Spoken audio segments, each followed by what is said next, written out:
Денеска од Скопскиот клинички центар заминуваат двајцата патници повредени во минатонеделната стравична автобуска несреќа. Лекарскиот тим проценил дека двете лица кои во саботата беа транспортирани од Софија во Скопје се доволно закрепнати за да бидат пуштени на домашно лекување.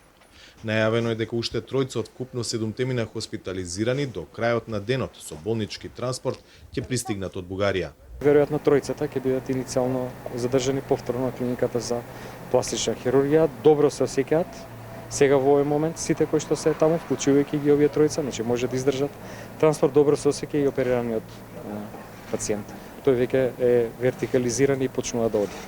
До крајот на неделата се очекува во земјава да пристигнат телата на 45 загинати патници, процес што ќе го организира државата.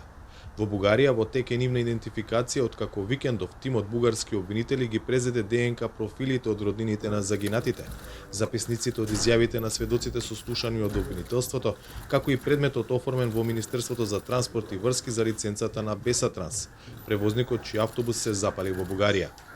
Опозицијата бара одговори за несреќата од домашните надлежни институции. Јавноста се уште нема добиено одговори на прашањата кои се од јавен интерес, кои нас засегаат сите нас, а обврска на власта е да даде одговори.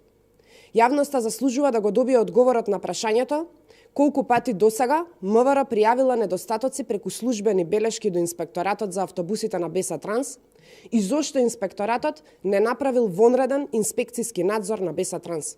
Дали коалицијата СДСМ-ДУИ е поважна од животите на граѓаните? Седиштето на Бесатранс беше запечатено откако беше утврдено дека фирмата прекршила низа процедури кои беа откриени по несреќата што се случи минатиот вторник близу Перник. Автобусот, иако немал лиценца за меѓународен транспорт, од 2020 до сега повеќе од 130 пати ја поминал државната граница. За Гласот на Америка, од Скопје, Владимир Мирчевски.